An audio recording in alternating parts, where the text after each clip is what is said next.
My name's Zoe. I'm the volunteer with WRV. Today we're removing invasive plants. So this is myrtle spurge. Myrtle spurge is an invasive that was used for ornamental planting in 60s and 70s. And now it's spreading to the point where it's problematic for native plants. None of the native herbivores eat it, and it's just nasty, so we're getting rid of it. Something you have to be careful with, apparently, with the myrtle spurge is the sap is super toxic, so apparently it can even cause blindness if you get it in your eyes. That's why we're wearing these thick chemical resistant gloves. Plants serve this important role as, they take energy from the sun and they convert it into sugars and other things that the rest of the ecosystem can use. So if plants can't be eaten by anything, bugs, mammals, anything, then it's sort of the end of the line for all that energy. And they're taking up space where our native plants, which do contribute to the ecosystem, now can't grow because they're shaded out, covered up. There are so many things in this world that you can do that are good things to do, but you don't see any impact from what you're doing. Whereas if you spend all day on one of these projects, you make a huge visible difference in your local ecosystem. I'm Morgan Crowley. I'm a program director with Wildlands Restoration Volunteers. We are a nonprofit organization that was founded in 1999.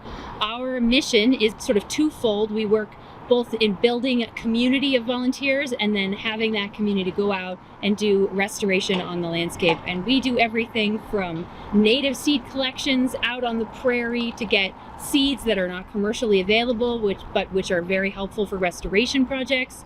We do noxious weed removals. We do high alpine road closure and revegetation. We've been working up on Summit Lake on Mount Blue Sky for more than 10 years now, doing restoration in the alpine.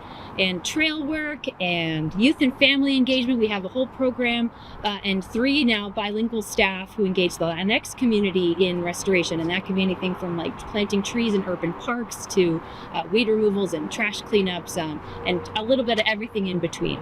So a lot of our funding comes from grants that we apply for. So many of our staff are grant writers as well. We'll apply for foundation grants or private grants or government grants. Less federal grants this year, unfortunately. Those have been scaled back a bit. We also do work that we call fee for service. So the Forest Service or Boulder County might hire us to do certain work. The work that we were doing here today, for example, we work with a grant from Boulder County to reach out to private homeowners so that we can remove noxious weeds that would infest public lands if they weren't managed. And then we also have donors as well, and donors are hugely important for our work because donor funding is what we call unrestricted. Most people want to know that their funding is going towards organizations that don't have a lot of overhead. But what I think a lot of people fail to realize is that overhead is what pays for staff to organize the volunteers, to have our trucks and porta potties out here and pay for tools and all of those things. So the donor funding is like the gold because it's usually unrestricted. Anybody who's paying attention to the news these days sees there's no end of need for restoration of lands that have been damaged or conservation of lands that are still in good shape.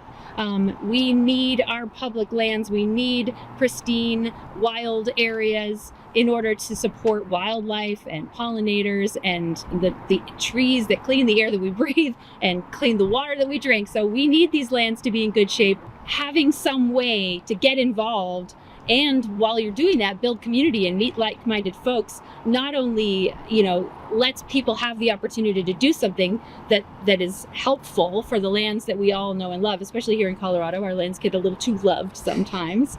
It also gives people hope, and it gives people a sense that they're making a difference and they're doing something, and that is something that everybody needs these days. Yeah, to find out about WRV's volunteer opportunities, and there are other organizations like us as well throughout the state doing stewardship work if you're not close to the Front Range where most of our work is, but you can just go to WRV.org, and we have a volunteer calendar that's up there. There's like almost 250 volunteer opportunities every year at this point, so there is something that will fit everybody's schedule, from a few hours in the evening collecting native seed to 4 days in the backcountry moving rocks and doing erosion control for sage grouse habitat restoration. We have something for everyone.